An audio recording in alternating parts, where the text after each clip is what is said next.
Recently, Ohio Governor Mike DeWine called on the Ohio Casino Control Commission to remove prop bets from the list of legal bets that can be placed under Ohio's contractual rules. His request is in light of recent investigations on two Cleveland Guardians players. Derek Longmeier, executive director of the Problem Gambling Network of Ohio, joins us now to talk more about this kind of betting, what it is, and the harm that it could create. Thank you for joining us here. Thanks for having me. So first of all, for our viewers who might not know how this works, this type of bet, what is a prop bet? What's prop betting, and how is it different from just betting on whether a team wins or loses in a game? Yeah, prop bets are those events that happen within the game. So betting on that next at bat or that next down, where it's all in action and it's not just on the outcome of a game like we may traditionally think about what sports betting might be. Okay, so now with the sports betting legal in Ohio, a lot of people have access during the game. I see everyone's on their phone updating their bets. How can prop betting, though, be more harmful for gamblers?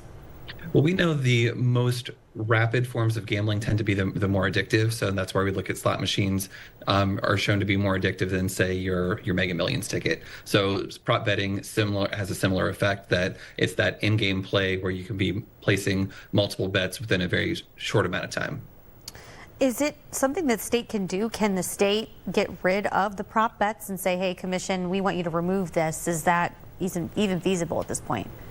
Well, that's certainly one of the things that the Ohio Casino Control Commission seems to be investigating and see what the feasibility looks like. And they'll have to go through and determine what the avenues could be legally, as well as what other states are doing. And as they have shown historically, they'll figure out what's best for Ohio.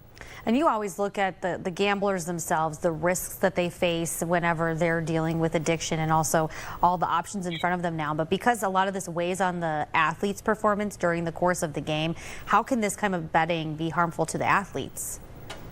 Well, as we look at just the way people are betting, especially with prop bets, then it can really be somebody that strikes out and then they get threats from individuals who bet on them thinking they're going to hit a home run. So it just puts players at an increased risk for these types of avenues. And when you look at what's going on with the Guardians, are you surprised that there's an investigation? Are you glad? I mean, how do you react to what's happening within the team just to our north? Well, I think it's important just to really continue to focus on the integrity of sports. And that's why these things are in place. So when these accusations come up, then they're fully investigated. And we've seen that with other states, both for professional athletes and collegiate athletes, that when there's patterns that show something that's off, then there's safeguards and checks in place to ensure that that doesn't continue. Can prop betting increase the risk of cheating in an athletic event?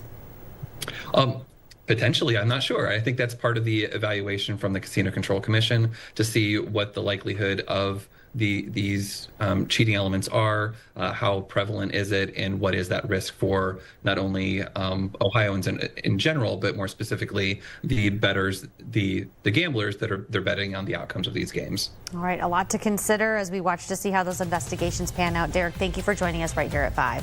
Thank you.